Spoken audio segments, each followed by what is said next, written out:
You are listening to Heroes Never Die, your one-stop spot for all the latest news, Overwatch League results, and mishaps in Overwatch. Here are your hosts, Totemly Drunk and Edinar.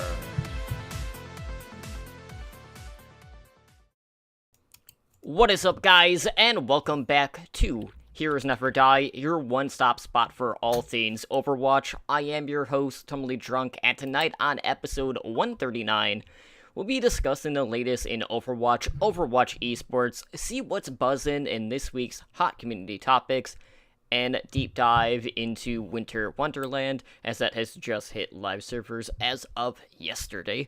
But before we can do that and introduce you to my co-host, I just want to take a moment to thank everyone who is hanging out with us tonight on Twitch for our live show, and as always, thank our repeat listeners. So joining me again tonight, as you can see, is my co-host Edinar. And Edinar, you know, we are experiencing festivities as Winter Wonderland is upon us. We've got Carol Sasane, we've got little turrets running around, we got Bastions getting gift wrapped, and so much more. But really, Ed, what I need to know, just knowing how, you know, Winter Wonderland is here, how festive are you feeling tonight? I've been festive since, I don't know, like, I mean, I started listening to Christmas music in October. So I've always been in the festive mood. But this is my favorite event of the year, despite the actual game events are the worst. Absolutely, 100%. And I think that's, you know, community wide. The May Yeti thing. Everyone does it once to get their win, then they don't go back. Like, that's what I do. That's what everyone I know really does. But no, it's they came out with another really good crop of, you know, skins, emotes, victory poses, all that fun jazz. And we'll get into talk about that. You know, so yeah. How's your week been? It's been good. We're getting new Windows installed this week, so that's been a thing. You know, you didn't even bring out the fact that you were just on I'll Recap last night, so that was a thing. So be sure to go check that out, guys, if you want to see Mel and Ed get into it about Mercy reworks, and then Bob and Ed just kind of crapping on the Houston Outlaws, much to the dismay of Mel. So that Canada. was a thing. And Canada. I mean, that just is instincts for both of us at this point on the show.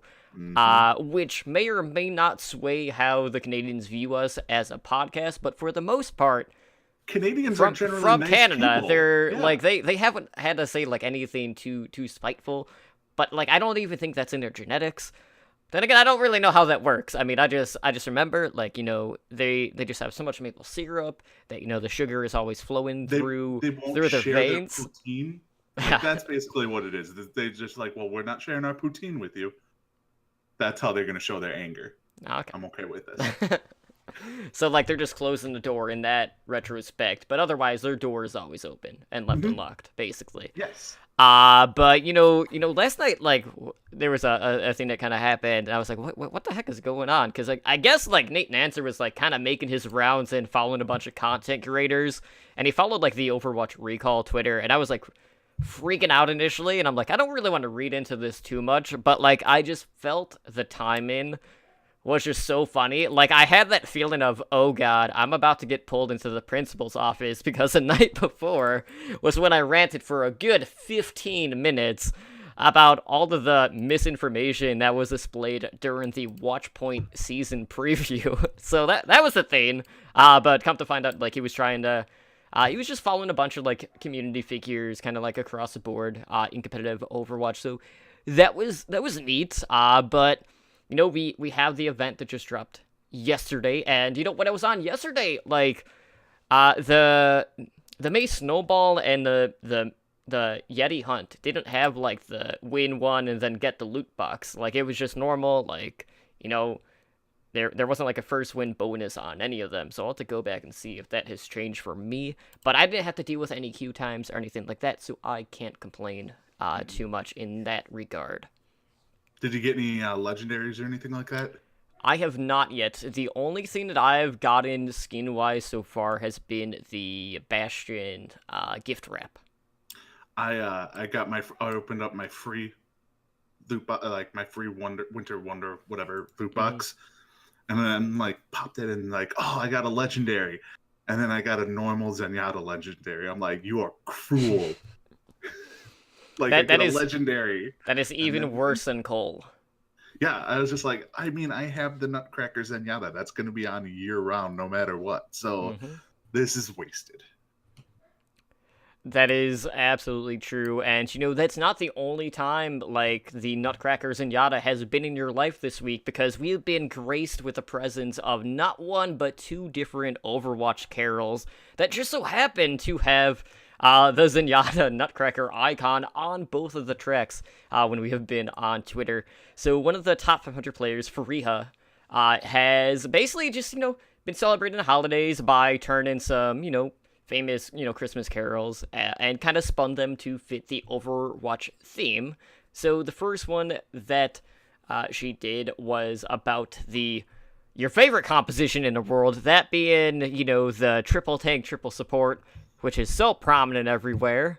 And then the second one was Here Comes D.Va. And I have to say, I was not expecting a follow-up track, and I don't know what her plans are in regards for future tracks, but I'm already hooked. But at the end of the day, Ed, I need to get this out of the way. Is this going to be something that you are going to be seeing in when you're streaming moving forward, at least, through the holiday? Yes. Like, plain and simple, I will have this. Now the thing is I won't know the words, so I'll just have to listen to it a bunch, which I'm totally okay with.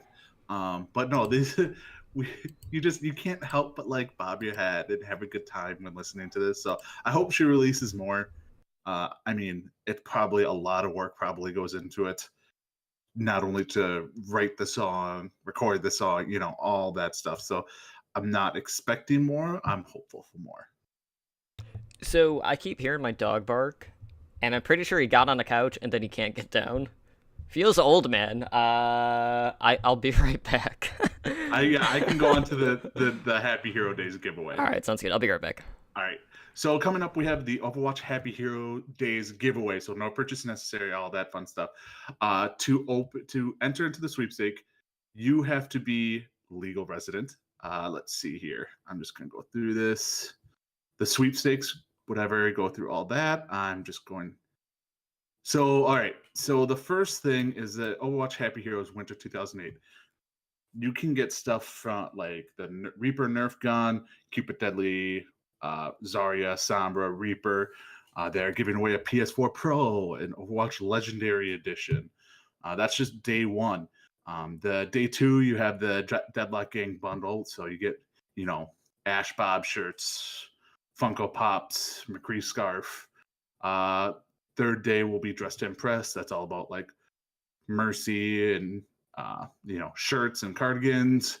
They have a Dragon Blade party, so you can get one of the awesome Genji swords.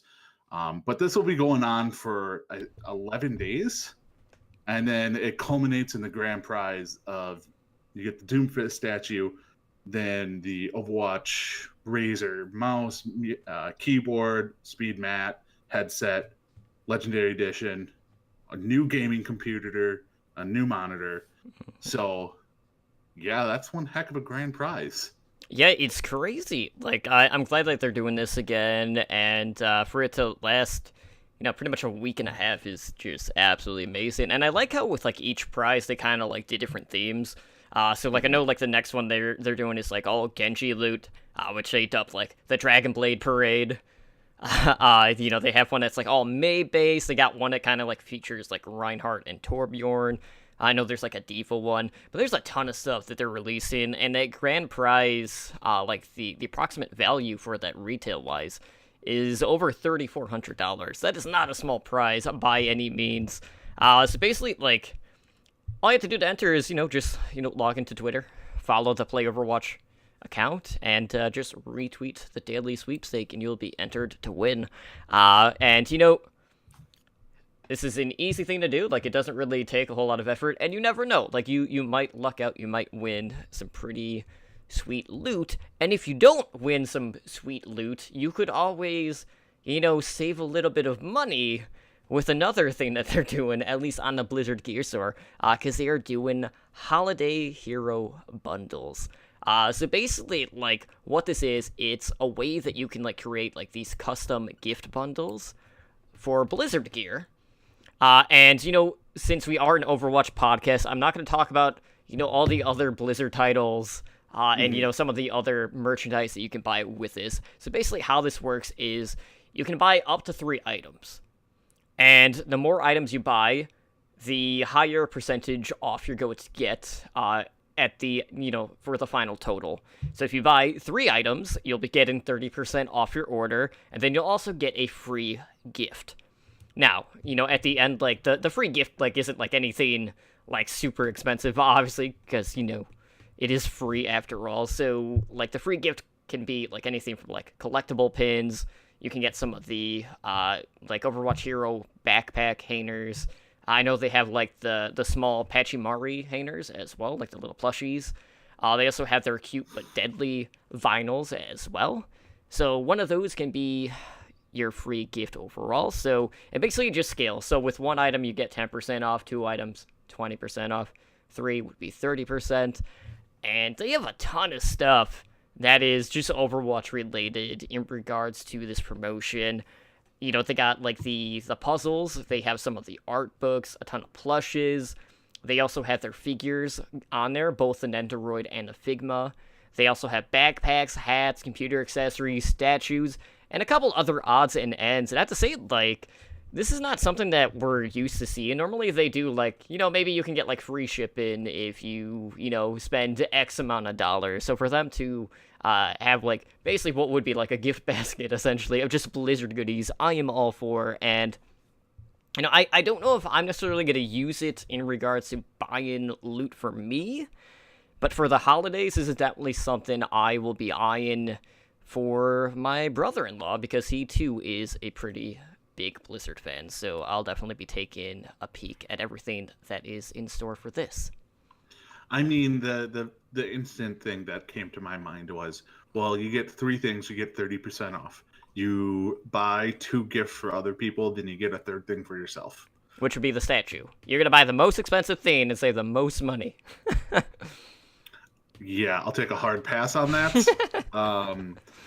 I would mainly, I'd probably myself get, like, the mouse, or the mouse is intriguing, but I may have to go with some of the hats. Okay.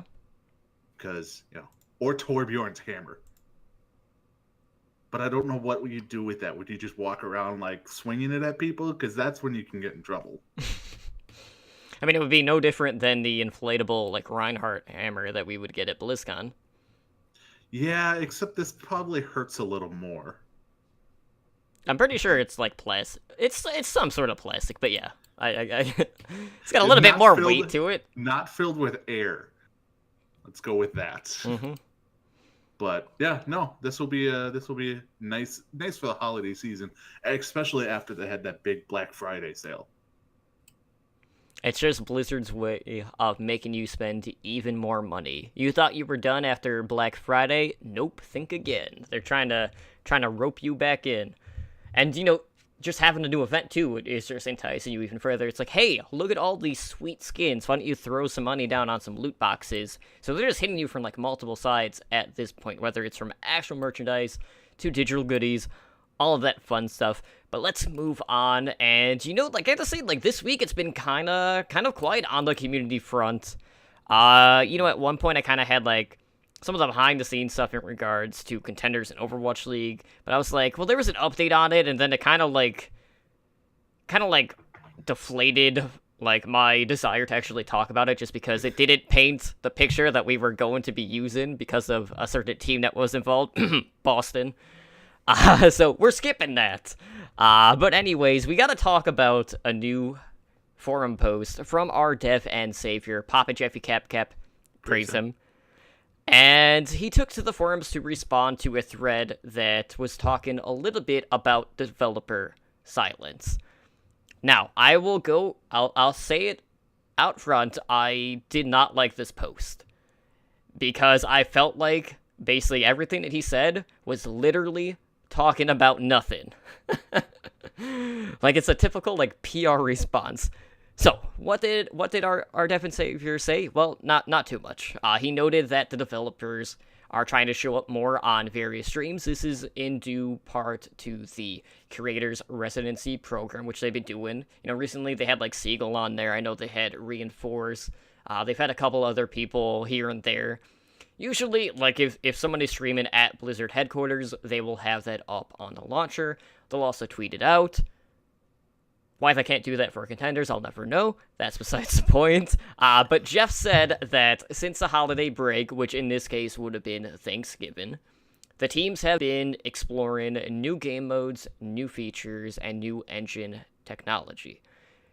And that there really is nothing newsworthy to announce or talk about right now. So why make the post? Like, I don't get it. So basically, this is what he wrapped it up as. What we're working on, you know, top secret stuff. Hero balance. And he did note, like, they're in a better spot than, you know, what the forums and community will be led on to believe. So, you know, a little bit about the perception of the meta. Quality of life features. Hero prototyping and development, I mean, that's pretty much going on all the time.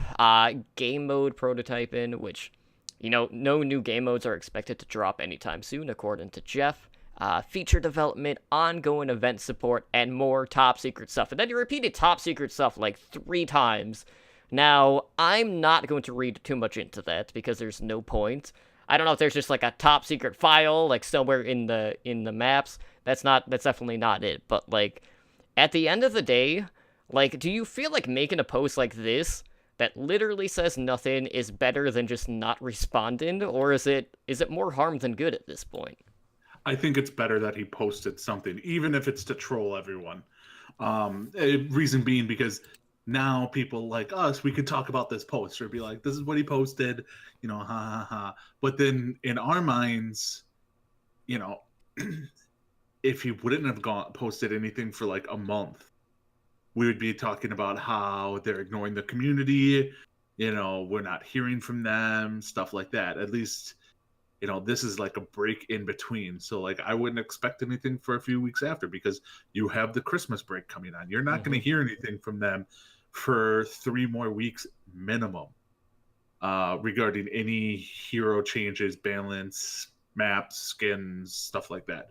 So this is kind of like if we would have gone, you know, 6-7 weeks without hearing from Kaplan or Goodman or the Jeffs, then I think there would have been more of an outroar. But this way, Jeff's like, yeah, I'm just going to troll them, and this will take care of our quota of talking to the player base. But don't read into anything he wrote. You could tell it was super serious based on the fact that it was all lowercase and there was a lot of triple dots. So a lot of dramatic pauses. And top secret stuff. Yes, and the top secret stuff, which he repeated like 4 times. So anyways, shifting gears, let's talk a little bit about what is going on in Overwatch esports as we go inside the Path to Pro and Overwatch League. So, you know, again, it is worth noting that in regards to contender stuff, they just happen to play on record night for us, which kind of makes it a little bit weird just because it's like we're always seemingly like, we still have like a week of content in regards to contenders, but we're still in the middle of the week every time that we're recording, so that's the thing. So it kind of puts us in this position like, well, like, what exactly are we supposed to do in this case? Because, like, we technically can only talk about 1 day of each week that's going on. So, you know, we just wrapped up week 2, and then we're currently on week 3 for Contenders North America. So, Ed, why don't you get everyone kind of caught up to speed at this point? What has gone down here, not only last Wednesday, but yesterday? All right, so last Wednesday we had XL2 Academy defeat NRG Esports 4-0. We had Gladiators Legion defeat Team Envy 2-1. And then we had Second Wind defeat the Sky Foxes 4-0. And then yesterday we had Fusion University defeat First Generation 2-1. Our boys, last LNL or Atlanta Academy, defeated Kongarna 4-0. And then in a match we'll talk about in a little bit, Uprising Academy defeated Mayhem Academy 3-2. And you're like, oh, awesome. 3-2, close match. You would be wrong. It was ugly. It wasn't the fact that it wasn't like close, but it was very hard to watch, and I will leave it at that for now. But that being said, like I do want to touch up on a few things before we talk about the matches that were going on tonight. So one, Sky Foxes continues their downward trend. They're spiraling out of control, and at one point they had like 23 people listed on their Liquipedia. So after this loss, they're like, you know what? We're going to field an entire Korean roster. So I'll see whether or not that Korean roster can win. I cannot remember who's on it for the life of me. But, it just comes to show that in contenders, regardless of what region it is in, okay, maybe not so much Korea, because, Gen G is off to a piss-poor start and they haven't won anything, and, they're not restructuring completely. But in NA and EU, two prime examples, Sky Foxes and Bazooka Puppies. Someone leaves, and then they have a completely new roster, and it seems to happen every single week because they cannot buy a win. They couldn't even... there's no bye week, there's no free win or anything like that, and Sky Foxes are just having a hard time. So I don't know what that's going to mean for their full Korean roster, but they're basically coming into, a loosened battle to begin with, and the chances that they would even make the playoffs are pretty much already out of their hands. They would need help in order to make that happen. That Fusion University first generation match was actually pretty good. It was 2-1. And Fusion University's offense kind of shat the bed in the later end of that series. So that one honestly could have gone either way. So Fusion Uni not looking as dominant as they have been. And we do have a Who Are You site in, which I do want to mention because this was announced earlier. And I'm going to use quotes for this because I don't know how else to do it. But Fusion University tweeted out that Who Are You is on loan to Meta Athena. So he is going to be playing in Contenders Korea. What exactly that means, I'm not entirely sure. We've never really heard that terminology. But to me, it just seems like, you know what, regardless of if there's an issue between Who Are You and the team, this is a way to prevent someone from actually signing him. So it's like, they still have their claws in him and just do not want to let go. Here, you can borrow him for a couple of weeks, but then he has to come back home. Yeah, because if he was 18, it'd be a whole different issue. A different story. He'd just be signed to a team. They just don't want to give him up. But I don't know if they want him on the team right now, and so it's just interesting. Like you said, Fusion University, kind of is. They're still towards the top of contenders, but they're not as dominant. Right. That's what happens when you lose your two starting DPS in Zachary and Who Are You. You don't have Beast Halo on your team anymore. What's going on here? Crackalacken is on Uprising Academy. So it's just they brought in a bunch of new players. They're still the best team because they have the best support line in NA contenders. So it's just making for some more fights, and the Who Are You thing is just weird. It's just odd. Yeah. The only thing I could think of is he wanted to play in Korea. He went back home to play in Korea, and they didn't want him to be playing because if you're in Korea, you have to play. You have to play through the horrible ping of playing on an NA server when you're in Korea, and you're not going to be as effective. It worked fine for Nene. Not so much Flower. Yeah, that's the other thing about the Sky Foxes said went all Korean. So your entire team is going to be playing on 300 ping, and you expect to do better. Let's be real here. They've lost both of their matches. They've not taken a single map. Statistically, they can't be any worse. True. Statistically, though, they could be the new Shanghai Dragons. This is true.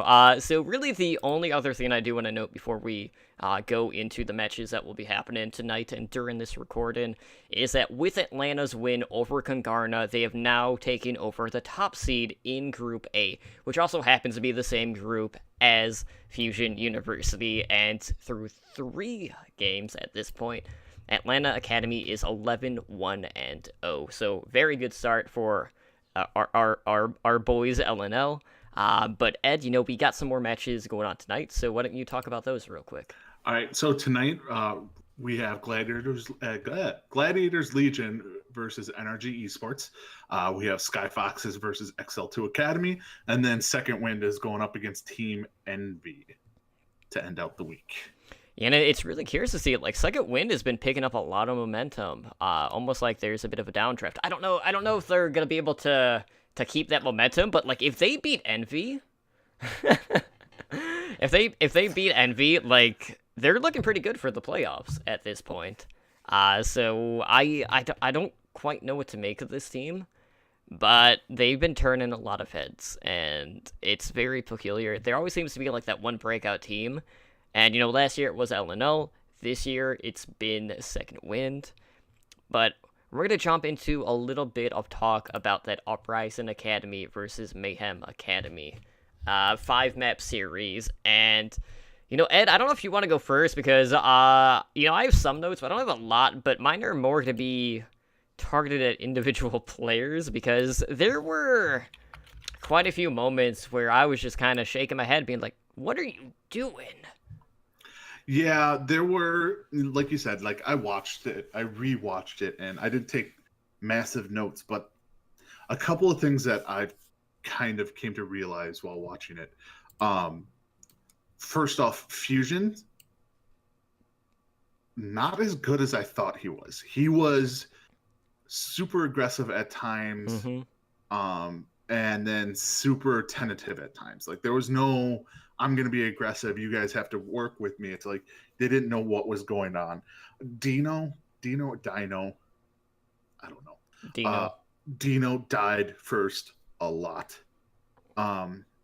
Asking was on Zarya the whole time. One thing I'll say about this, except for the last map, both teams ran the exact same comp in every single encounter, offense and defense. They ran goats.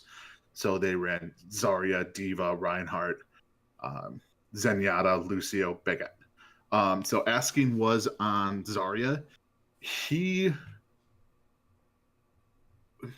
always went for the big play, and he would only hit it about 25% of the time.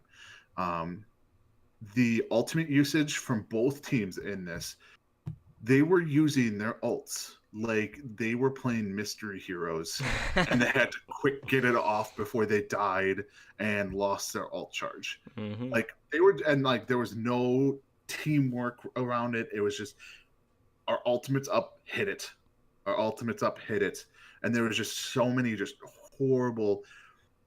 horrible ult usage. Like it's, yeah, I don't know. It's hard to explain. And then from the Mayhem Academy side, it kind of almost mirrors what Uprising Academy to me was doing. Like Fact Fiction was crazy aggressive at time, and other times just kind of more laid back. It's these two teams didn't seem like they practiced goats that much, but they kind of threw in the towel of, okay, well, we kind of have to run goats now.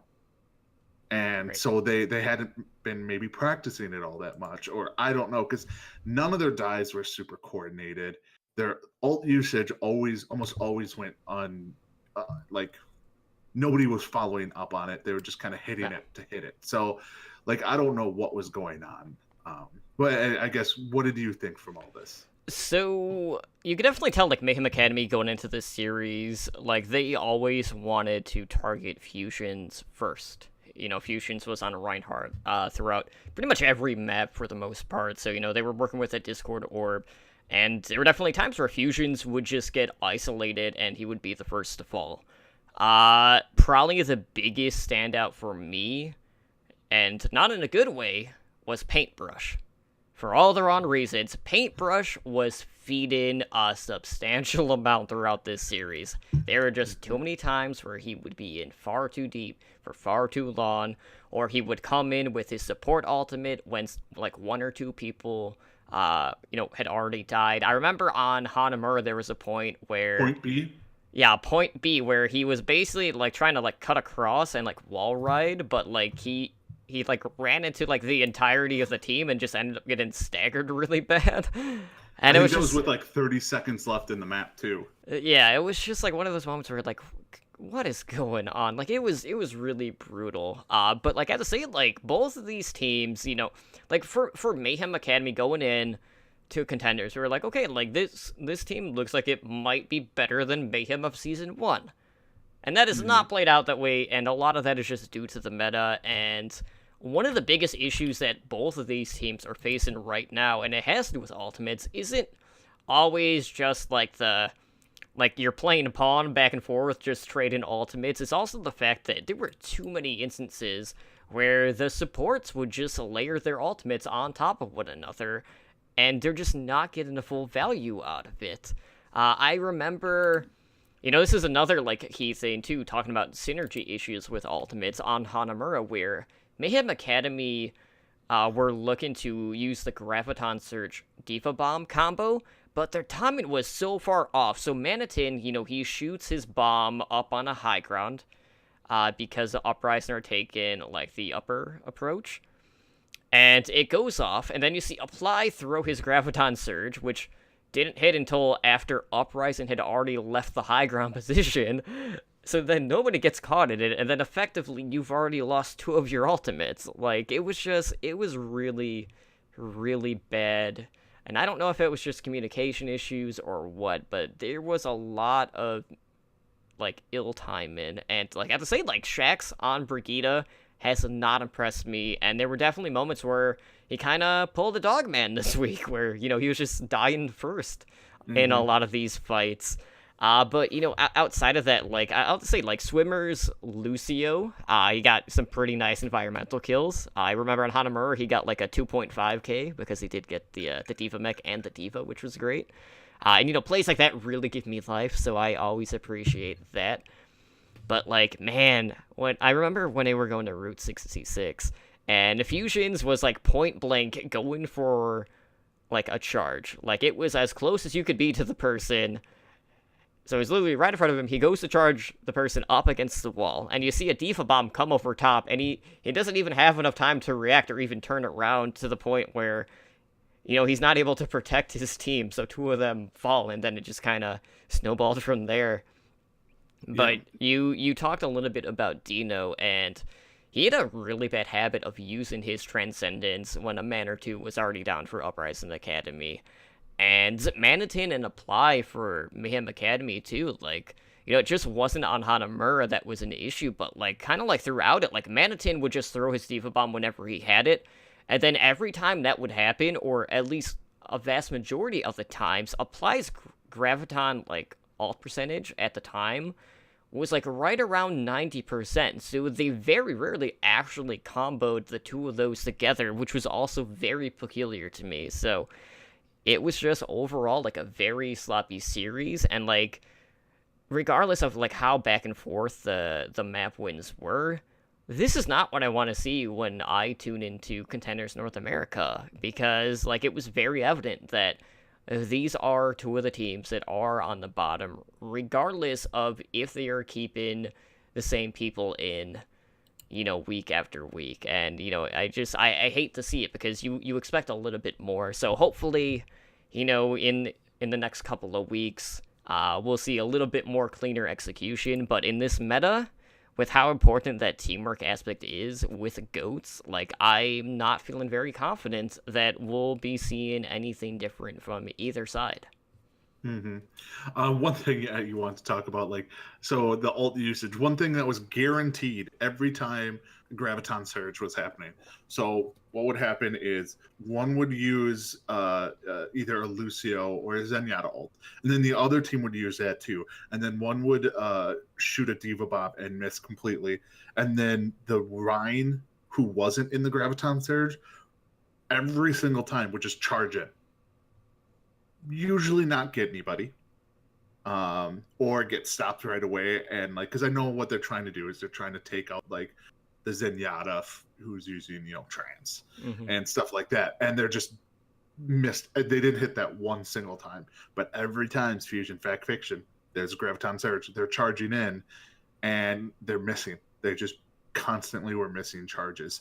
So it was sloppy tank play, sloppy ult usage, bad positioning, bad teamwork. It was just, like you said, it's just an ugly, ugly match to watch.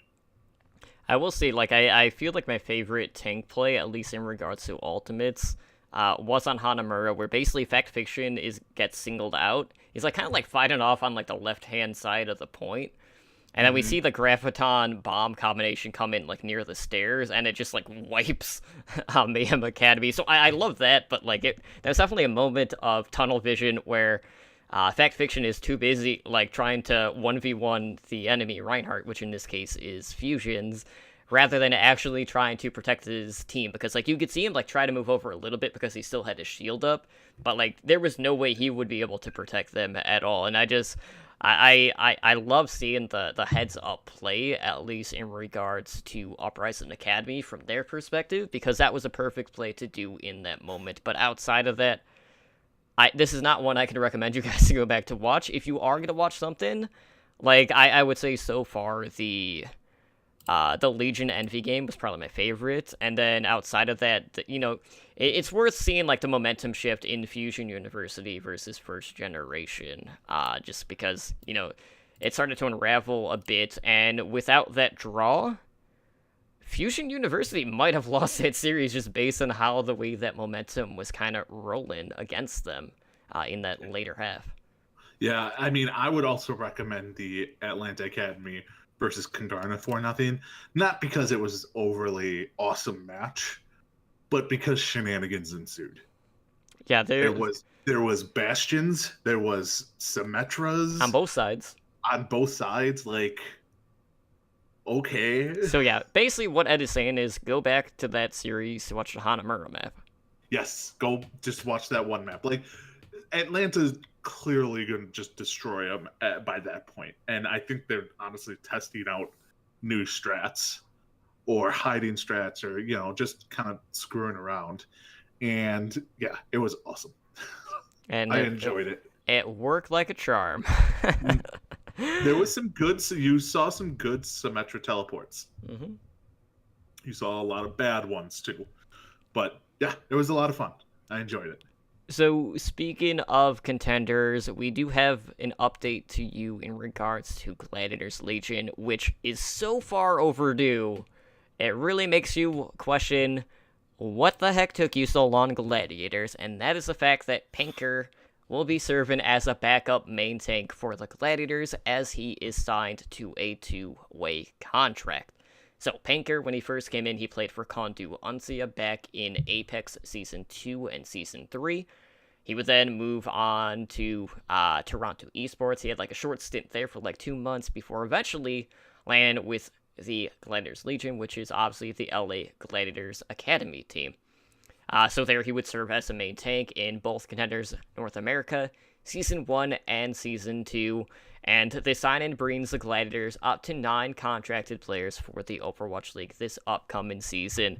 But Ed, you and I, we have been talking Panker up, and really the Gladiators Legion tank line, basically since day one, we're like, this has been the strong suit of this team. And then we see the DPS pair get picked up for the Overwatch League, and then we're like, well, what about Panker? What about Gods? We at least have one of the two at this point. And, I don't understand, what took them so long to actually make this move, because it was so obvious. You have someone within your system that you can move up. that honestly could serve as a main tank on another team, like even a starting main tank for that matter. So I'm just happy to see the news finally hit, and I really enjoyed the "this is not a debate" tweet from the LA Gladiators, because they had to like kind of preface what they were about to announce just after the whole shenanigans that they did with the other bamboozle in regards to the support sign-in. I would have been the first one in LA throwing stuff at them if this was a debate. Been like, you know what? I hope only horrible things for your team at this point. Mm-hmm. But yeah, like you said, Panker was probably the best main tank in NA contenders. I don't know if he's best in contenders last year, but he's definitely top 3, I'd say. Yeah, like I would agree. I'd say like worldwide last season he was top 3, which is crazy. Yeah, but unfortunately, who was probably one of the other top ones, and that is who did they just sign? Roar from the Korean contenders. Like, he was also one of the top tanks too, and they signed him to be a main tank. So who's going to be the actual main tank in LA? So I think it might depend on whether they want to run with Winston or if they want to run with, Reinhardt, So I don't know. It'll be interesting, but I'm glad he's signed officially. I feel like they've known for a while that he was going to. They were just waiting to announce it for some silly reason. I think that they were purposely stalling just to tilt us. Yeah. I mean, now there's still one more big name out there from contenders last year that still is unsigned, and that's Beast Halo. Mm-hmm. Like, whereas Beast Halo for Fusion Uni last year was another phenomenal tank, was rumored to go to. It was one of the Chinese teams. Charge of the Hunters, not Fingerbangs. Well, it wouldn't have been Chengdu just because they went full Chinese. Okay, so Spark. No. Yeah, Spark. No, I think it was Charge, if I'm remembering correctly. God, I'm getting their names confused already. But yeah, he's still got to get signed. So who knows going there? Because I mean, he's not even on a contender team, and he 100% deserves to at least be on a contenders team. I mean, Washington could probably use him. They need upgrades at every position, and more than likely, I think I've heard some rumblings that he's going to get signed to Philadelphia's main roster or a two-way with them. So we'll see how it goes, but good for Panker. I'm happy for him. And I hope we get to see him raging in more cafes like he did in contenders. And just speaking of, Guangzhou Charge, we do know that they are actually going to be competed in a show match. So this is completely new for, any of the expansion teams. This hasn't happened as of yet. So we are going to have an international show match that will be held on December 29th in Incheon, South Korea. And the Seoul Dynasty will serve as the host, again, facing the Guangzhou Charge. Now, this will be the first look at both of these teams' new rosters, and this match will start at 3 p.m. KST, which, doing the time zones here, these are terrible times for the US, obviously, because it's taking place in Korea, so that's a 1 a.m. Eastern time start, midnight Central, 10 p.m. Pacific time. But again, this will be our first look at an expansion team. We'll get our first look at how Fisher will do with the Dynasty and whether or not that they can kind of adapt around his playstyle. And I'm really curious to see, the Charge out of, a majority of the expansion teams, I feel like have a lot of, breakout potential. It's just a matter of how exactly that mixed roster is going to do. I feel like out of all the mixed rosters that we know of so far, that one definitely has the most peak potential. Mm-hmm. But I just want to see the Dynasty. I have too many questions and not enough answers, and I know it's a show match, but this will at least give us an idea of what we can expect when we do eventually get into a preseason, which, spoilers, guys, they haven't announced yet, but the rumor is it's going to happen a lot later than you might expect. Yeah, we talked about that last night.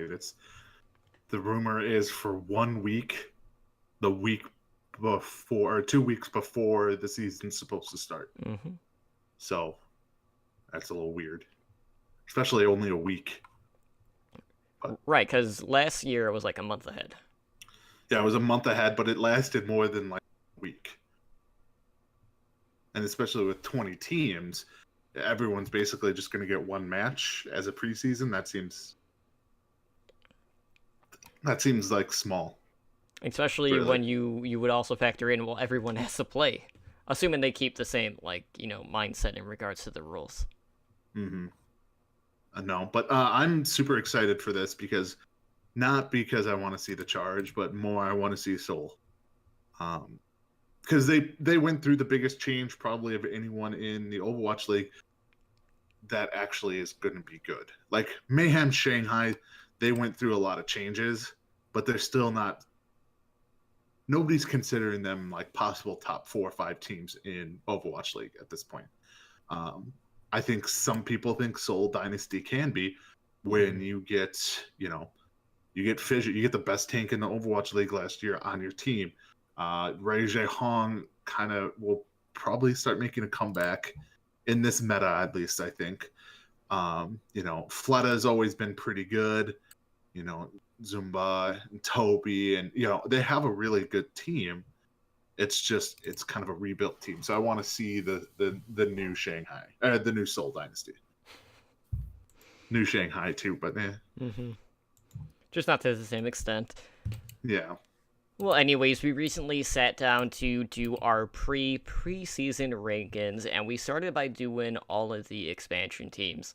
Now, we technically already covered this on Monday's episode of Overwatch League Network, so we planned on doing this a little bit differently, at least on Heroes Never Die. So, Edinar and myself will be releasing, or just telling you guys, how we ranked the 8 expansion teams, and then we'll kind of go through the overall rankings, and that was averaged out by Edinar, myself, Slambo, Spider, and Ren. So we had 5 people all casting votes. 1 through 8, we average out all the numbers, and then that's how we decided these rankings. And then next week, we'll be doing the original 12 Overwatch League teams, and then a week following, assuming there's no anything, no drastic shifts with the holidays, which might happen, you never know. But the plan is the show after that we would do the full 20.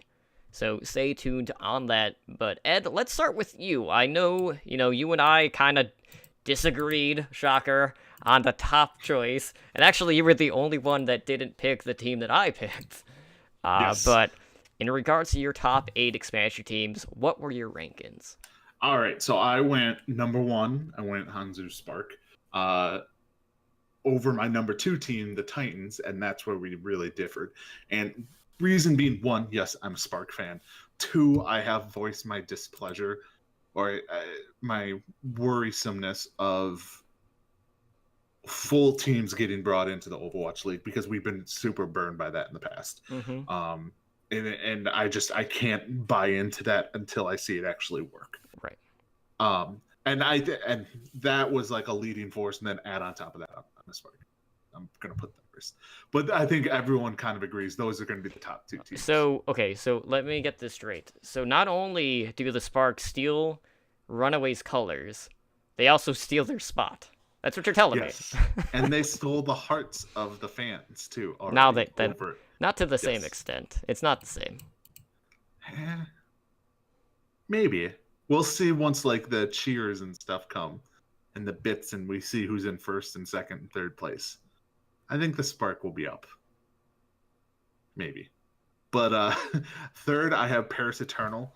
I just basically, I think they could surprise some people with their DPS lineup and the tank lineup and stuff like that. So fourth, I have Atlanta.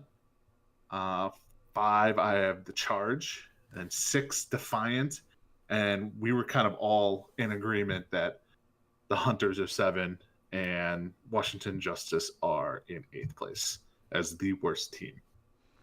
Yeah, Chengdu Hunters, I am very conflicted with. I understand the compel to want to do a national roster, At the end of the day, though, I'm also really concerned about the fact that they did go their miraculous youngster route when you consider the fact that they haven't played since they were on MY. I have no idea how they're going to do after such a long period of just not playing, and that definitely terrifies me to the point where, who knows, maybe at some point when I do my overall rankings, I might actually put Washington over Chengdu. That could still happen. But in regards to my rankings, coming in at number 1, I put Vancouver Titans. At 2, I have the Hangzhou Spark.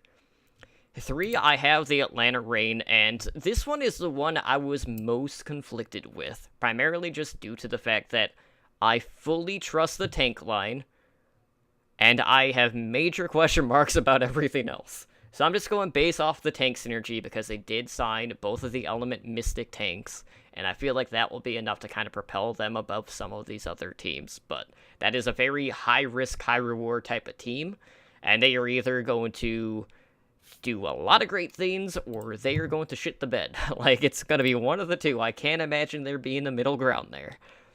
In 4, I put the Guangzhou Charge. 5, I put Paris Eternal. 6, I have Toronto Defiant. 7, Chengdu Hunters. And then 8th, Washington Justice. So, at the end of the day, what does that mean for our overall rankings across the network? Coming in at number 1 with an average rank of 1.2, we have the real pink and blue, Vancouver Titans.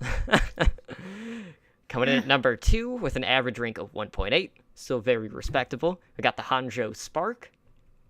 3 with an average rank of 3.4, we have Atlanta Reign. 4th at 3.8, we have Paris Eternal. And then the next 2 slots were exactly what they were ranked. At 5th, we have Guangzhou Charge. We all agreed on that. Same with the 6th slot, which was Toronto Defiant. 7th, we have Chengdu Hunters with an average rank of 6.8. And then Washington was ranked dead last by all of us. Now, I know you already kind of touched upon the signing of Fisher and, how big that was for Seoul. Do you feel like that was the biggest individual signing in regards to these expansion teams in the offseason? Well, Fisher was the biggest signing, I think, overall in Overwatch League. Okay. From the expansion teams, Gu Shui. The obvious choices, but I'm still under the impression he's probably not going to make it to the start of season 2 with Atlanta. I can't have faith in someone like that. So much stuff is around him that he's not going to be there. So I think Gu Shui is probably the number 1 signing from an expansion team.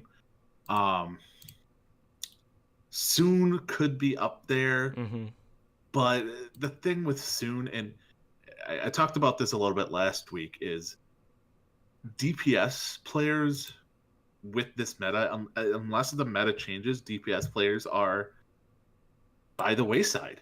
They really are. So you can't sign a top DPS player and be like, okay, well, we're going to run no DPS or no DPS characters. They would just really lose something.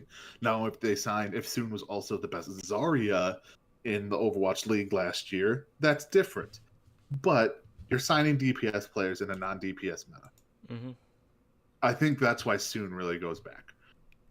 So probably Gu Shui.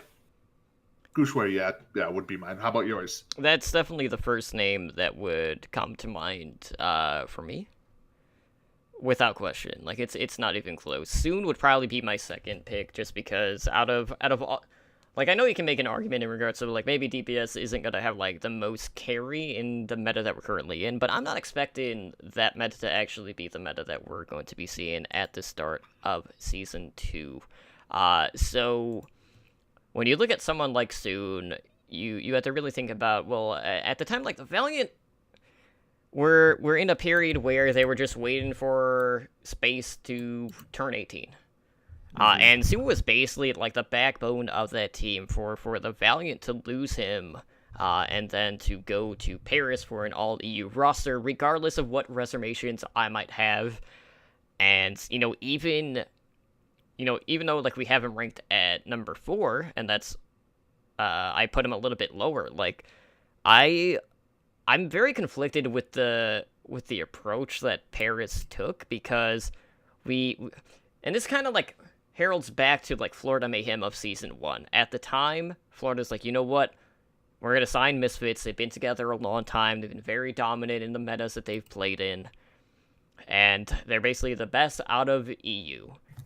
So they kind of got like, I'm not gonna say they got a ton of the EU fan base because of that sign-in, but like just because they only had London at the time, it was kind of split between the two, and Florida kind of didn't do all that much last season, and a lot of the Paris components I feel like just aren't as good as a lot of people are hyping them up to be. So it's going to be one of those teams that I feel like when they're good, they're going to be great, but when they're bad, they're going to be terrible. Mm-hmm. I'm also not sold on a lot of the team for them. Mainly, I'm still not sold on Shadowburn. Mm-hmm. Even being the starting DPS, I still think Danye could beat him out. I do like, they do have Cruz and they do have Ben Best over there, which I really like. But like you said, that team is going to be 100% hit or miss. But they took the hearts of everyone over in Europe because the only other European team is all Korean. Mm-hmm. So like it was for, if you were to start any European team, the one person over anyone you had to go get was Soon. Right. Like that was a mandatory. If you could get Soon, doesn't matter. You're going to have a massive fan base just from that. So I guess Soon you can add that onto the tally for Soon being the biggest, but I still don't think it's there. At the end of the day, I mean, we can only grade on what we currently know about the teams. We still haven't seen them play. We haven't seen like all the show matches. We haven't seen preseason. There is a lot of surprise potential when it comes to the expansion teams, and I know there's going to be some people that when they do their rankings, especially when they get to the the 20 teams, a lot of people just flat out of the gate are going to be like, how can you even put them ahead of the original 12 teams? And that's definitely the wrong way to go about doing it, because a lot of these teams could surprise us. But to you, and you can base this on your personal feelings, or maybe dependent on how you rank them all together, which team in particular do you feel like has the most surprise potential to really go above and beyond what we're expecting them to do? Ooh. Okay. For the expansion teams, I would say the Charge probably have the biggest potential to really kind of shoot up there.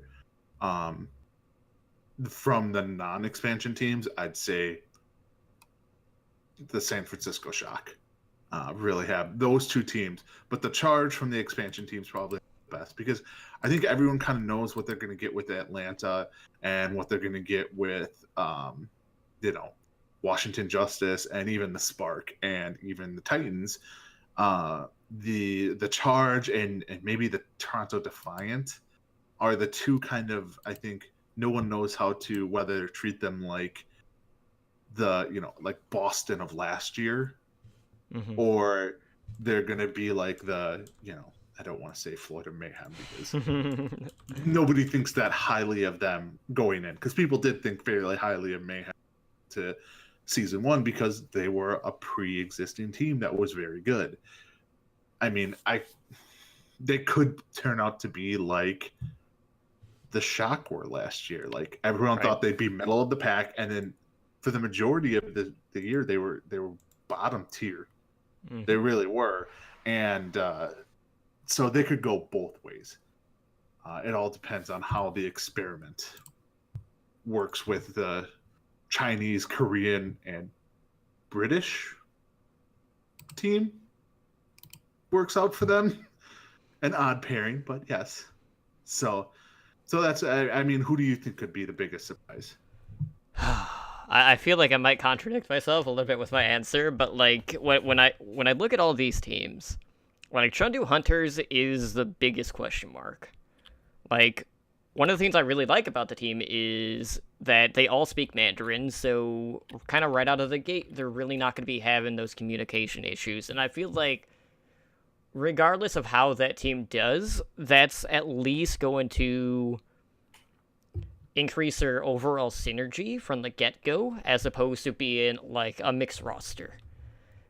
So out of the potential to really come together quickly, regardless of, whatever the play history has been for some of the miraculous youngster players, they could definitely surprise a lot of people, and they have some pretty potent DPS on that team. So for me, like, following Bacon Jack for a while when he was on Flash Rolls, I'm really excited to see him play. I know it's been a while. Leityon has always been really good. Elsa's looked amazing. Their support line isn't that bad either. But I'm still conflicted. If they're players that haven't really played in a while, like, really come in and make an impact, that will instantly shoot them up, in my mind, above Defiant, maybe even Charge at that point, and depending on, how Eternal looks, who knows? Like, this guy really could be the limit. I just feel like a lot of people just out of the gate will just look at the Hunters roster, be like, oh, look, it's Shanghai version 2.0 or 0.5, depending on if you think it's an improvement or if they're regressing, or they'll look at the coach and staff and be like, well, Flash Wolves hasn't really been around, or they'll just discredit players because they haven't played in a year, even though, no one, a lot of people really aren't even talking about that either, unlike, for certain players that, might be reverting back to an old role, things like that. So for me, Hunters are the most surprise potential out of all of them. Because, like, just saying Justice, I feel like would be just a cheap answer, just because we all have him ranked last. Like, 2 wins. You did great, guys. Like, as long as you don't go, oh, and whatever, you're better than Shanghai. Well, That's at least, what they need to shoot for. At least nowadays, it would have to be over multiple seasons, not just in one season, since they're only playing 28 times. 40, man, that's bad. That's real bad. Yeah, hopefully we don't have anything like that. And we recently had Watchpoint preview the new season. They had announced that we'll have more 2019 schedule details, and those details were released earlier today on the Overwatch League website. So we got some new info on the road games. These will be known as Homestand Weekend Series. And we have 3 teams that will be the first to host these weekend series. So first up, we have the Dallas Fuel, we have Atlanta Reign, and the Los Angeles Valiant. And I'll sidetrack to that when I get to them, because a lot of people are not happy about LA being listed there.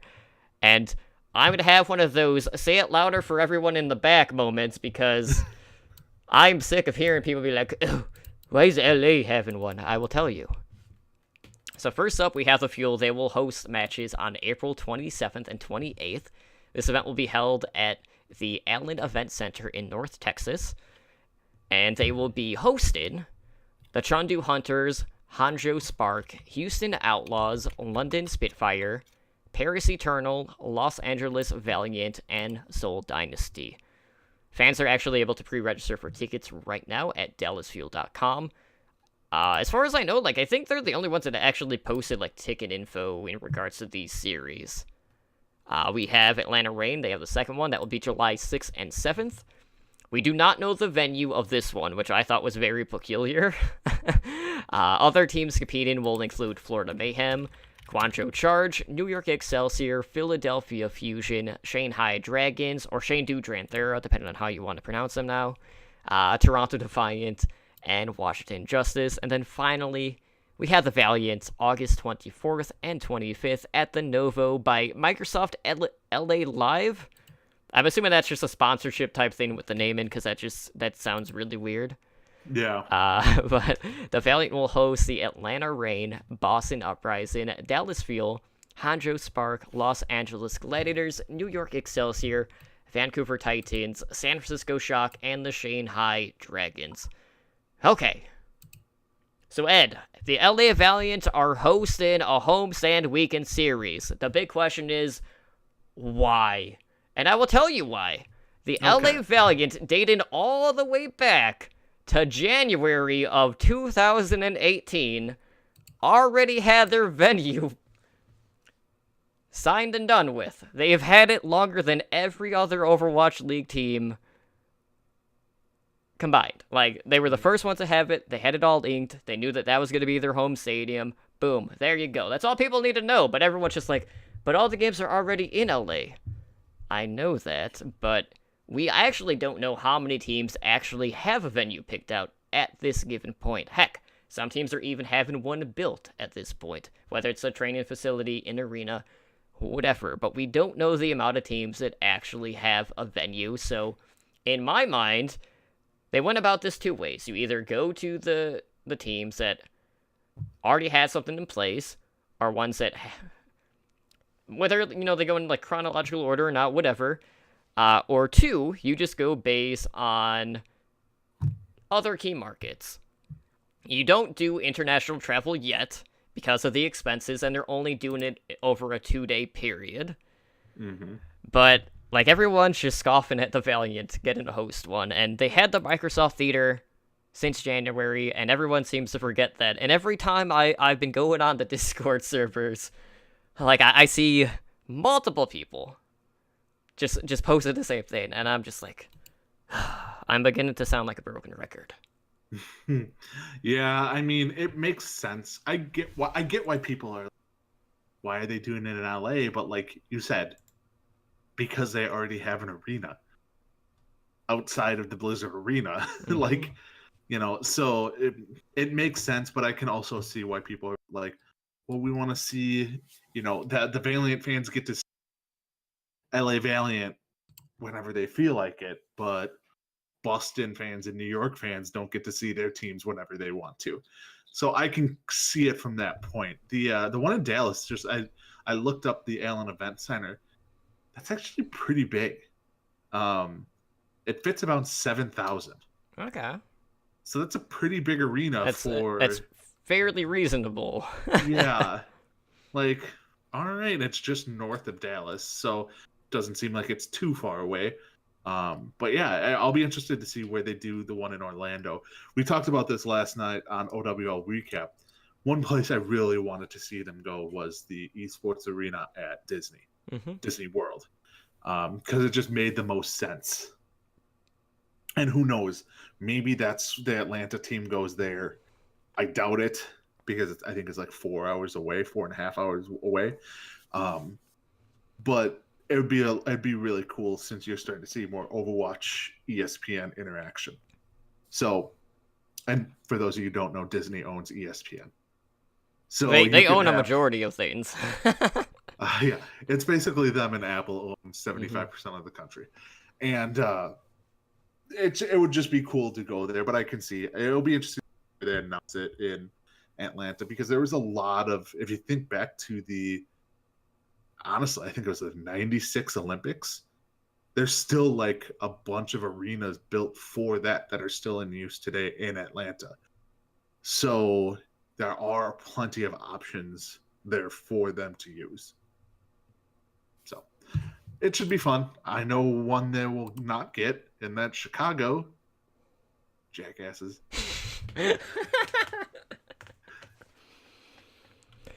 they hate the Midwest. I mean, there's a couple of simple ways to fix that, guys. One, guarantee us a slot next year. Two, grand finals in Chicago. There you go, the United Center. Make it happen. Win-win. I mean, we know Nate Nancer follows OW Recall, and he can find all my social media links there, and then he can listen to this, and then he'll know to hook us up at that point. Exactly. Regardless, we did have some more information, some new information, as a matter of fact. And first, let's start with the prize pool for this upcoming season. We are going from $3.5 million to $5 million. Pretty hefty amount of money there. We do have. It's a hefty amount, but you got to take into account the amount the new teams coming in. This is true. So it's probably going to be the same for the teams, like without actually going back and looking at the physical numbers, what they got for last season. It's probably roughly the same as what the teams are getting last year, It's just they have to pay out 8 more teams. I'm pretty sure like they also increased like the stage prize pool as well. Oh yeah, they probably did that as well. So it's just across the board. Yeah, it's just all of them were raised because they had to make room for the 8 new teams. They also had to make sure that the one South American player got, paid enough so maybe he could fund some better LAN environments for South America contenders. 1.5 players.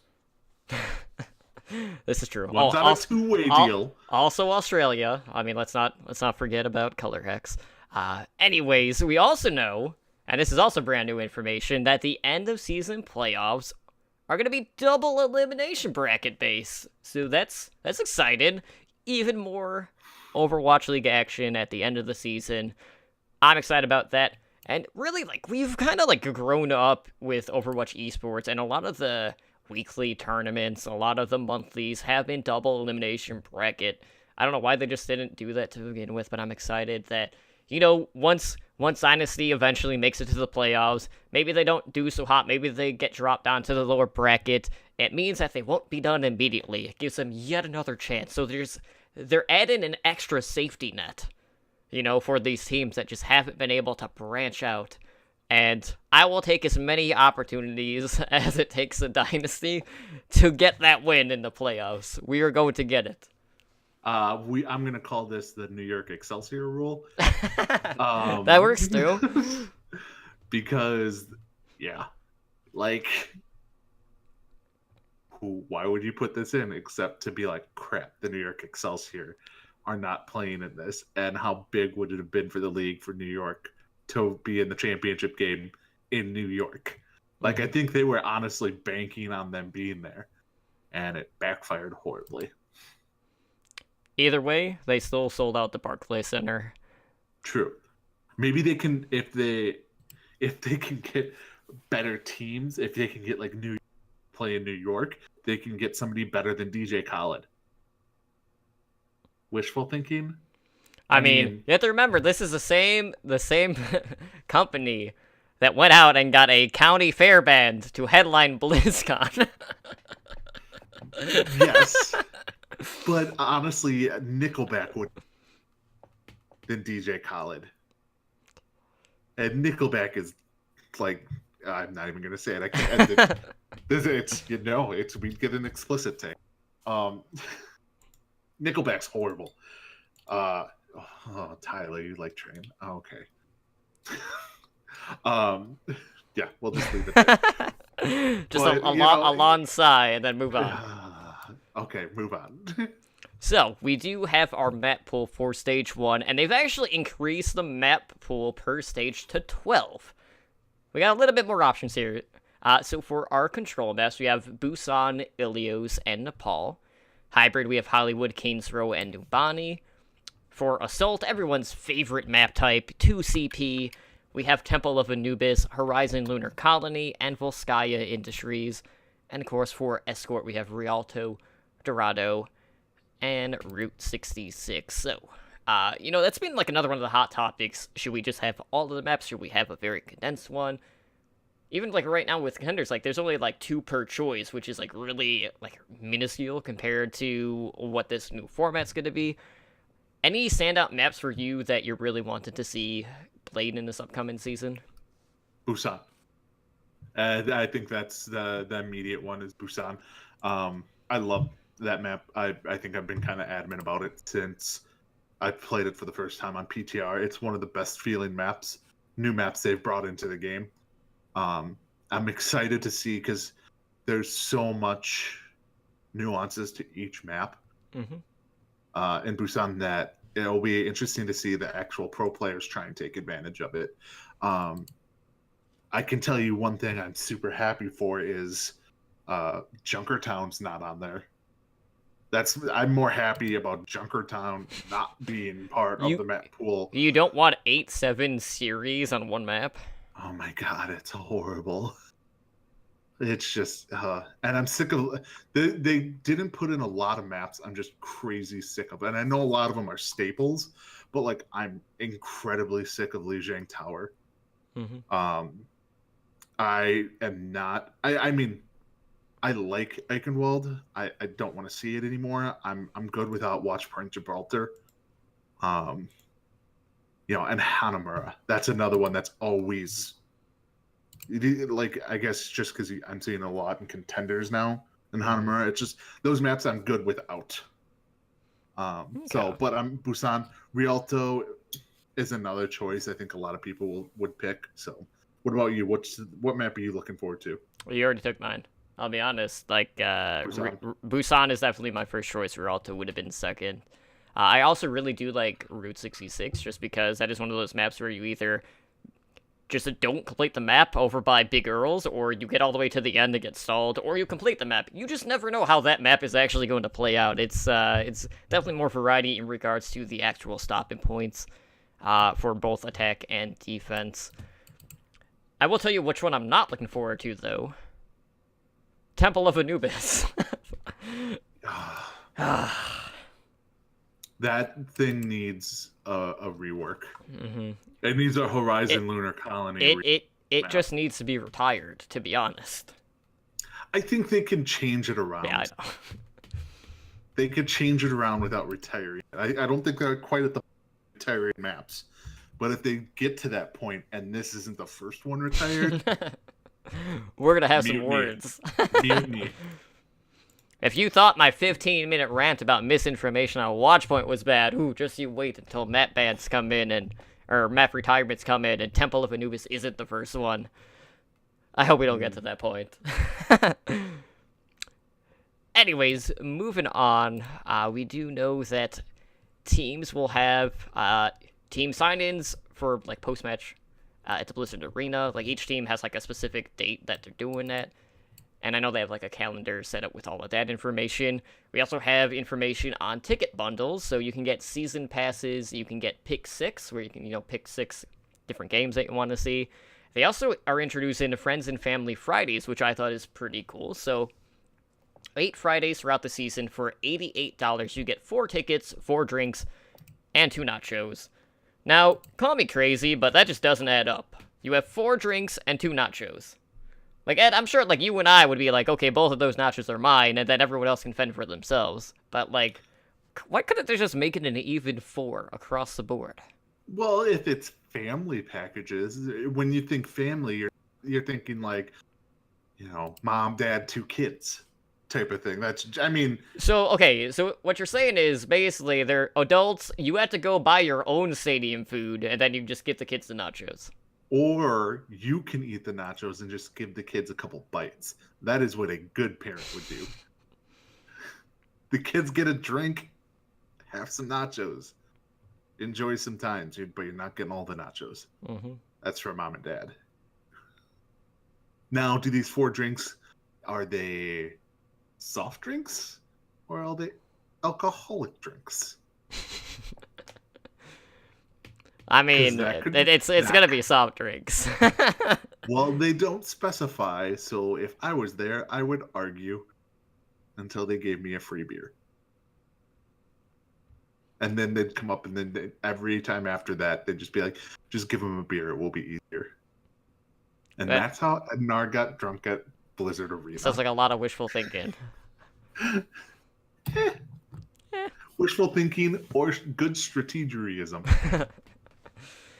Here we go again with strategerisms. Yes.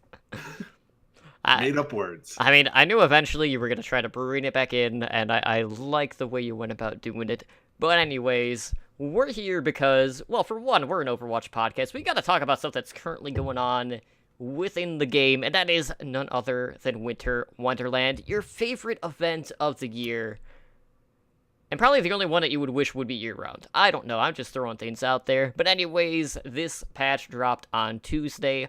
Let's start with the event itself, and then we'll kind of go around some of the other stuff that was introduced. So we have 6 new legendary skins. We have 3 new epic skins. So looking at the legendaries, we have Sugar Plum Fairy Mercy, Krampus Junkrat, Bathlon Widowmaker, Snowfox Lucio, Snowboarder Zarya, and Figure Skater Symmetra. Okay, Ed. Out of the lot, we have some pretty damn good skins. I want you to select one as your favorite. Krampus. Well, It's a like, very easy choice. It's like it's not even remotely. So, Like- yeah. Anyone who argues otherwise is just wrong. The only other one that I really like, maybe not as much as the Krampus one, is the Mercy skin. And I know you're gonna be like, well, Mercy already has like 8,000 skins in the game. Why do they keep giving her awesome skins? It's just because it's Mercy. I mean, everyone plays Mercy. Well, maybe not everyone, but like, what better way to bring back the Moth meta than by giving you wings that aren't actually part of your outfit and they're actually like sewn into her back. And I like the timing of it, and I really do like the color scheme of the Mercy one. But the Krampus one, as soon as I saw that, I was just like, oh, I need it. It's so good. Yeah, this is favorite skin of the year. They knocked this one out of the park. It's the best skin I've seen in a long time from them. So yeah, nothing even comes close. Moving on to you could offer me every other skin, and you'd be like, no, and I'd be like, no, just Krampus. Mm-hmm. Good to know. So for the 3 epic skins, we have Gift Wrap Bastion, Winter Ash, and Festive Reinhardt. So the only one I have right now is the Gift Wrap Bastion. That one's not bad. Okay. No, it's not. Out of the 3, the Winter Ash one is by far my favorite, and I like how they incorporated a lot of armor detail on Bob with the Winter Ash one, where you can kind of see like polar bears like on his chest and on like his kneecaps. I thought that was a very unique touch, and that's gonna be the one that I'm gonna be going for. The Reinhardt one isn't too bad, but for me, it's a little bit too much of an eyesore with how much like gold there is to the overall tint of the armor. It's not bad, but the Winter Ash is where it is at for me. Yeah, like I like the Winter Ash the best. The best thing about the Reinhardt one is his weapon has a bow on the end of it. Like they don't show it in this, but like if you look at his bow or his hammer, it has a bow. He's hitting you with a bow. His hammer on the end of it, they have like a bow on it, and that was a really cool touch. But yeah, no, the Ash one was definitely the best one out of these. And it's got that like really like powder blue type color too, which is really nice. Yeah, that's the only thing is people might confuse me for a Dallas Fuel fan, and we don't want that. This is true. I mean, there's no worse feeling than being called a Dallas Fuel fan. Houston Outlaw fan. Ah, this is true. I mean, basically any fan in Texas. Sorry. Canadian. Yeah, Canada's all right. They're not too bad. All right. Except for Melkari. She's the exception, okay? Like, she was the one that's just going around stealing social media. Yeah, she is on the Canadian shit list right now. Like, I'm surprised they haven't been like, you know what? You have to go to the United States now. We don't want you. I wonder if it's a situation of they take away her mousse and her entire supply of maple syrup. Like, you have to eat your fries without gravy for 2 whole years. Getting back on track, of course, not only do we have new skins, we also have other new cosmetics. We got a new Wrecking Ball highlight intro where, he's getting into festive spirits by brightening up his mech with Christmas lights. And he's got, kind of gnawing on the wiring, which, kind of got to be careful with that. We got a couple of new Toast victory poses, and a lot of people are up in arms about the Tracer one with the raised pinky, except it was multiple fingers and not just a pinky for when she's drinking tea. It's a little thing. People really up in arms over that? No, it's just Ilosa is like, that's not right. Oh, no one takes him seriously, so that's besides the point. Comes out of his mouth, just be like, no, you're wrong. And then I'm sure, I haven't checked, but I'm sure he made like a 12-minute video about how that's not proper technique. Would not be surprised. We also have new ornament sprays. We also got 2 new emotes. So the first one is Paper Stars Genji, and then we also have a Torbjorn one, which is amazing. He basically opens up this gift box, and inside of it are baby turrets, and you kind of see him like running around. Now here's my one complaint about it, right? Torbjorn already has like 29 kids. He doesn't need 3 baby turrets on top of that. He already has a big enough family to feed. He doesn't need to add 3 more on top of that. But as Santa Clad, he has, like, he takes care of all those elves too. So this is just common for him. He should probably have more if you narrow it down. Just saying. Like, probably have at least 30 to 40 more and be totally okay with it. No? I'm not Is feeling my that. logic not there? I feel my logic is there. I'll let Tyler be the judge of that in Twitch chat. But anyways, we also have the return of everyone's least favorite event, arcade modes, in May Snowball Offensive, Yeti Hunt. Really nothing to note there. Something It still sucks. It's still terrible. Don't go play it. Maybe if they're gonna do like the, oh hey, you can get a free loot box if you win. Do it the one time, get the win over with, never play it again until next season. Or next year. Technically both of those are correct. Except it would be multiple seasons. Whatever, I'm moving on. An update in regards to Blizzard World. Yes, it got the holiday makeover. No, you cannot play it. It is currently disabled. I don't know if you heard this, Ed. No, I didn't. Why? What did they break? So the developer team identified an issue that prevents players from leaving the spawn area at the start of the match and completing the match. It's always gotta be something, right? Like, I want to know what part of adding snow messes with the doors don't open. They were snowed in, obviously. It's called Blizzard World. Come on. It's in the name. Okay. That actually... It makes sense. Got you. Turned it around. And if someone at Blizzard was like, think it's some great practical joke, they either need to be fired or given a raise. Yeah. Watch, so, it's Jeff Kaplan. He's could like, be. Do it. It's going to be great. So anyways, we have no ETA to share in regards to when it will be playable again. But if you're wondering, hey, how come I haven't seen the new updated version of Blizzard World all, Christmas out, decked in lights, decorations, all of that good stuff, this is why. So that was a thing.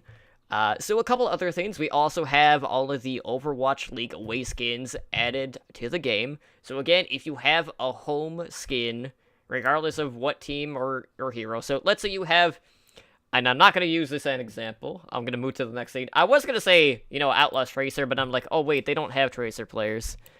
At least in Season 1. They have an invisibility skin? Yeah, it's all the craze these days. We'll go with let's use Valiant Diva, because that one probably makes the most sense. So if you have the Valiant Diva skin, not only will you have, the green and the yellow, like the home one, you'll also have the white version now, with the accent color. So when you log in, you'll see you'll have a ton of new Overwatch League skins. So mark all the scene, you'll be good to go. So whenever you go to buy more skins in the future, you'll get both the home and the away version of that skin. But we do have some patch notes that we'll go over again. This is stuff that we touched when they were on the PTR, and shocker, everything got patched to live, as it typically does. So just a quick roundup. We have the biggest change, the one everyone wants to know. Our main man, Bob, now has a golden tint whenever you have Ashe have her golden weapon equipped, so that's awesome. Bob is maybe not stuck in gold, but he's gold tinted, so that's a thing. Like, I'll have to see it in game. I haven't actually seen the Ashe golden weapon yet, but I know a lot of people are excited about it. I still don't have a gold weapon. Well, that's what happens when you take, competitive seasons off altogether. This is very true. But I'm, 60 away from a gold weapon. So you'll get it at the end of the season. Yes. Getting back to the patch notes, we do have balance updates. So first up, we have Bastion. The configuration recon ammo was increased from 25 to 35. Configuration sentry weapon spread decreased by up to 33% while firing. Okay, Ed, I'm going to throw this to you. How does this affect Bastion, specifically in the lower elos? Because at times, Bastion can be kind of a nuisance. Like, is this going to make him more of a must-pick, or is it still going to be kind of a free-for-all, considering that it is low tier? Free for all. Like the spread increase of Bastion is not gonna. Let's just put it this way: if they went the other way, the weapon spread increased by 33% while firing, he would still have the same pick rate in lower tiers. Like people in lower tiers don't really take a lot of this stuff into consideration when it comes to certain heroes. Your Junkrats, your Bastions, your Widowmakers, your Torbjorns.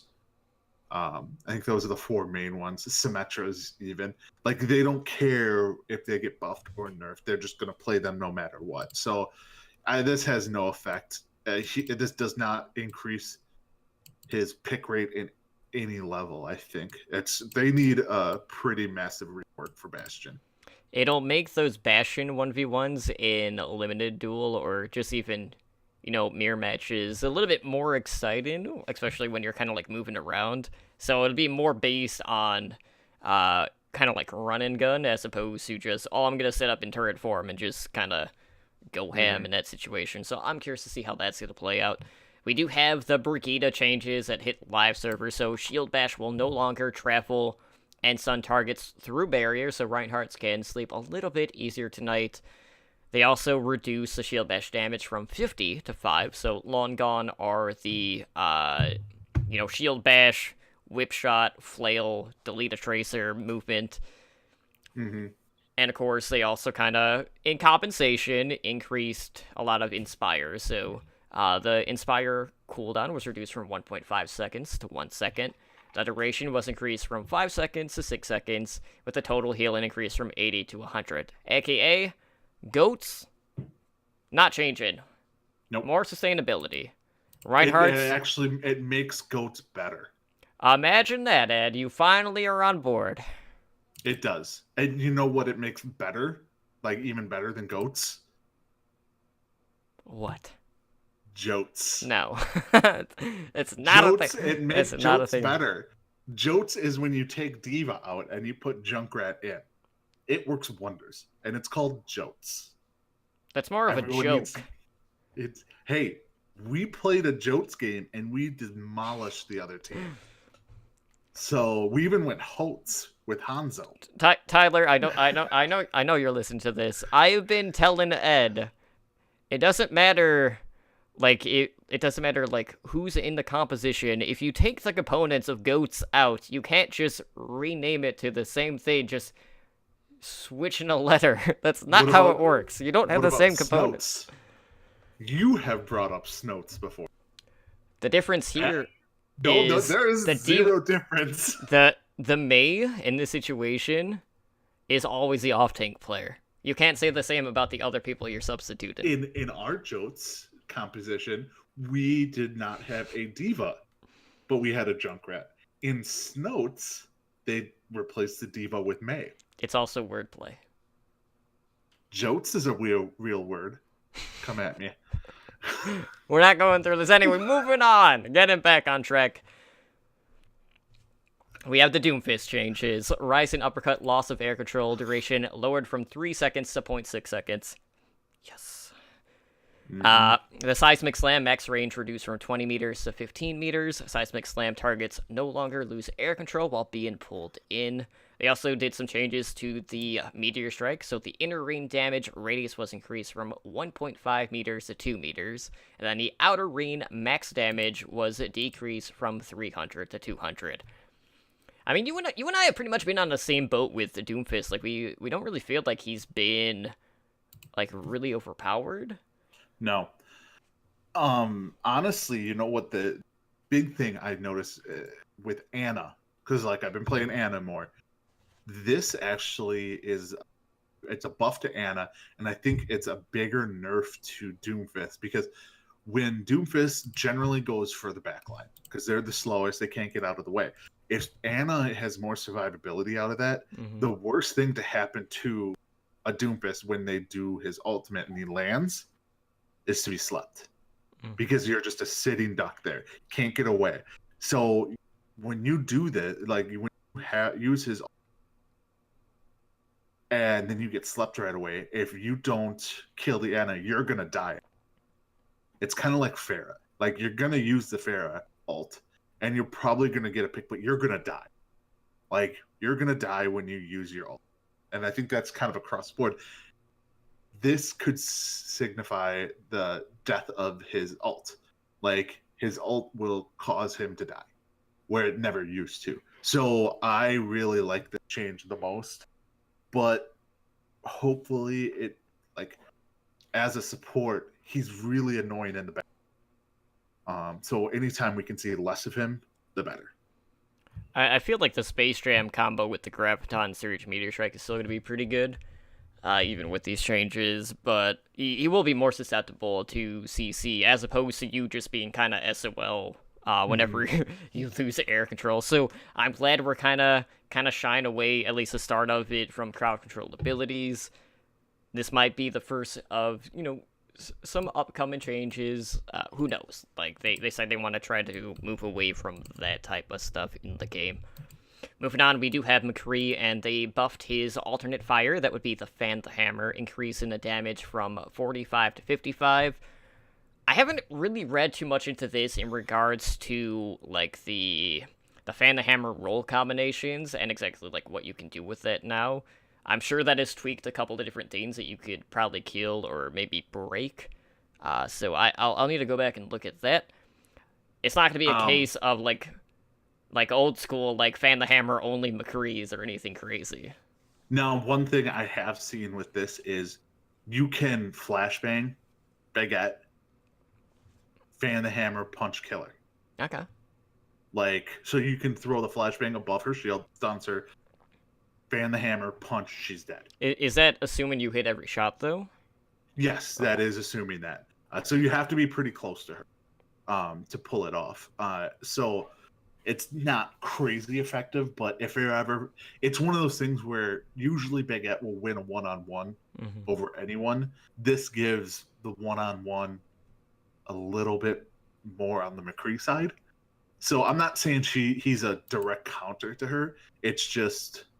He's a lot harder for her to 1v1, and he can counter her in certain situations. Okay. And last but not least, we do have Torbjorn, where they buffed his Molten Core damage from 130 to 160. And at the end of the day, like, I still do not like this ultimate. Having 30 extra damage probably isn't going to be make it or break it for Torbjorn. He's still not used in a lot of situations. So, I really don't know how to feel about this. Torbjorn is still kind of in one of those weird spots, even post-rework, just like Symmetra. I feel like it's more of a pocket strategy still, only on certain maps, where you can really, kind of abuse sightlines, or, just kind of like hide behind an Orisa shield, things like that. Yeah, it's one of those things where the way it is now, I wouldn't even call it a zoning tool. Mm-hmm. It's like a moat. You're at the moat waiting for the drawbridge to come down, and that's what you're doing. You're just sitting at the end of it. You're not killing them, but because of this, they're not killing you either. It's just delaying things for 10 seconds. Right. And that's all it does. It just delays a push by 10 seconds. And as an ultimate, that's pretty weak ultimate. It's one of those cases where it's really great in overtime situations. Yes. But not so great in other situations. Because even, like, if you get a really good bounce, which isn't always available to you, I feel like the placement of it still isn't, like, completely groundbreaking or anything. Mm-hmm. So, he's still not wise to pick. We'll just leave it at that. But if you do get him in Mystery Heroes and you get your ult, maybe you'll get some actual value out of it rather than just kind of spewing nothing and getting no value. Who knows? Mm-hmm. So that's basically everything that dropped with this patch. Of course, there's bug fixes, which is usual. We usually don't go through those. You can definitely check those out in the detailed patch notes. Other than that, though, that pretty much wraps it up for tonight. I do want to just quickly check what's going on in Contenders real quick to see what's been going on, and I do see that Energy Esports defeated the Gliders Legion 2-1. It looks like the second set, XL2 Academy is up 2-0 over Sky Foxes, so, a little bit last-minute update for you guys before we close out the show, which we're going to do right now. So if you guys want to help us out, one of the best ways to do that is to leave us a review over on iTunes. We're always looking for ways to improve the show. If you guys have any topics maybe you want us to hit on the show, we're always open to that too. And we do have a couple of reviews this week. If you follow me on Twitter, you've probably seen me post about this because we got 2 drastically different reviews this week. They are both international, so I do not actually see these in iTunes, mainly because it's way too much of a hassle to switch the store on iTunes to actually be able to view these reviews. But thanks to my podcast reviews, I can actually read them. So one of them was a 1-star. I'll just get that one out of the way first. And the only reason why I'm going to read this one is because of how it was written. And the other review I'm going to read is night and day difference. So this is an example of a review, regardless of the rating. It's more of a personal attack, honestly, than anything. It is from Killer Bunny 250, who is from Australia, who says, "Lay off the Red Bull." Mountain Dew. This is vodka. And stop using like as if you have Tourette's. Lesson for life, really. Okay, so. Wait, which one of us uses like? I'm assuming he's talking about me. Okay, because I use it too. Right. I mean, should I guess, what should I replace like with? Right. Okay. This is one of those nitpicks where a lot of times when it comes to things revolving speech patterns, it's not something that you can just instantly fix. Yes, it's something that you could work on, but there are keywords out there that podcasters use to fill either dead space or if they're just trying to recollect their thoughts for a second. But when I read this, I was like, okay, that's just not cool. I didn't even care that it was a 1-star at that point. It was just this person is personally attacking me, and I have nothing to learn from this. This isn't direct feedback, and it doesn't really help us learn how to kind of better, kind of evolve things in the future. And I do want to read the other review, which is from one of our Canadian listeners, which this person also brings up, and this is from Fisher's. This is a 5-star review. And Fisher says, "Love the show. Best day of my week as far as podcasts go. I'm Canadian, but..." There's a but. "I still love you guys." Whew.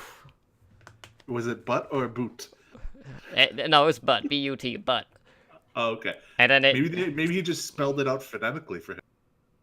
Or her. I don't want to assume her. genders. This person posted, 3 of the crying, rolling on the floor emojis.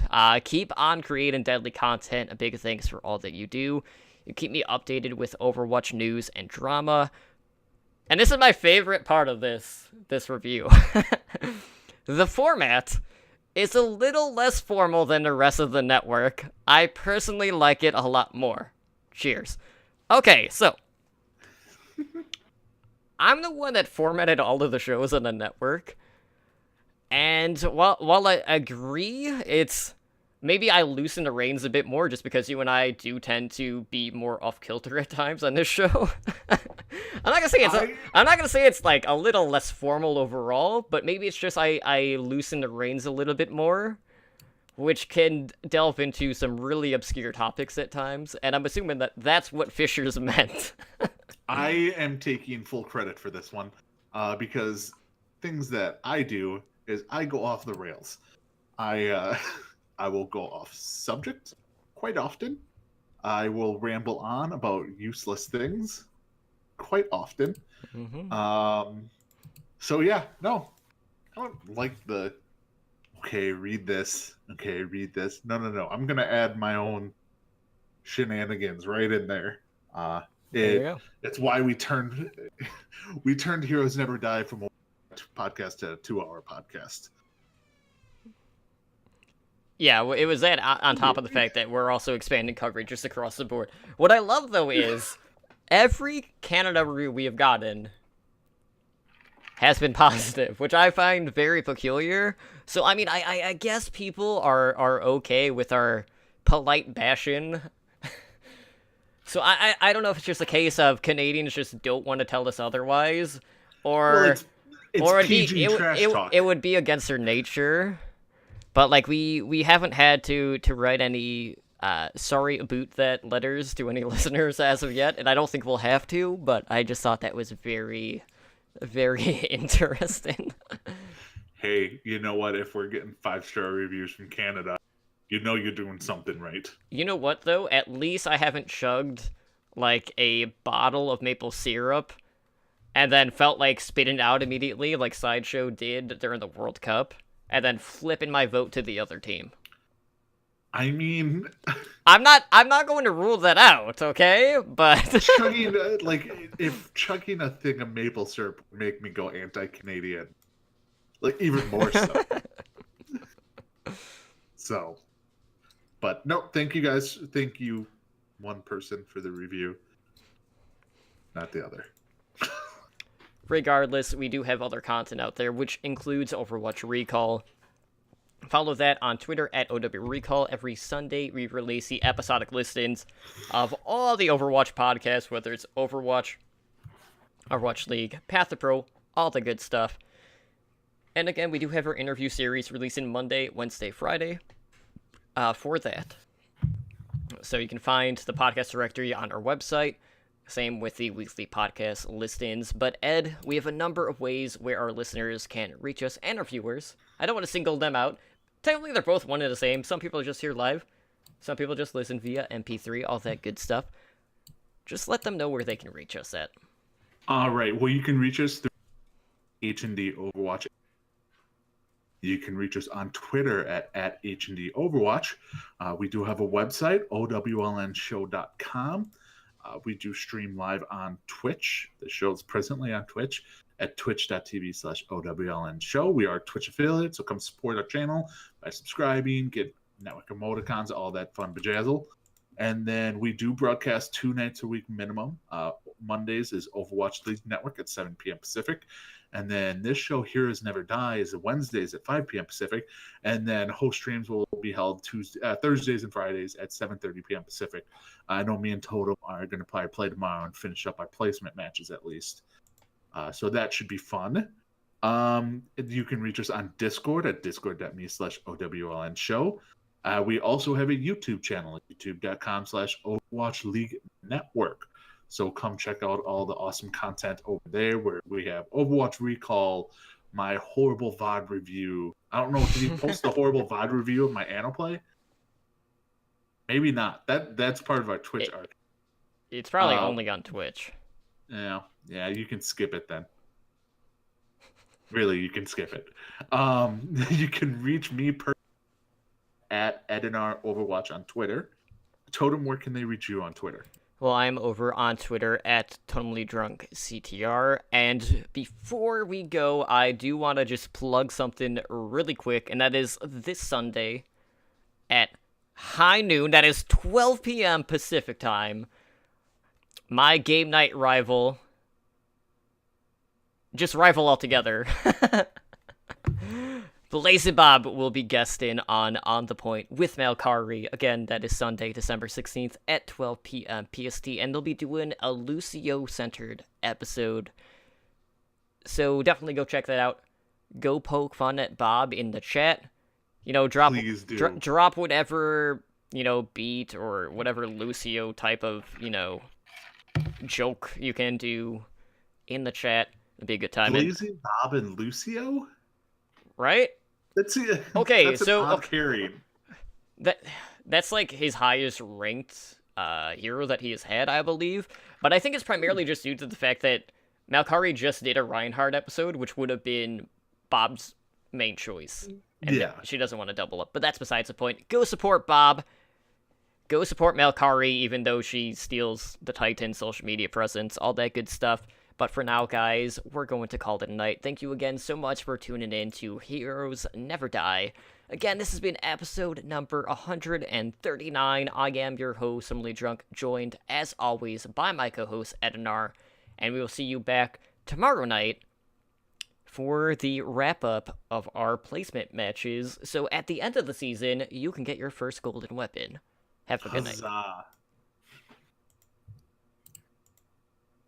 Thank you for listening to Heroes Never Die. Be sure to follow us on Twitter at HND Overwatch and join us on Discord at discord.me/OWLN show.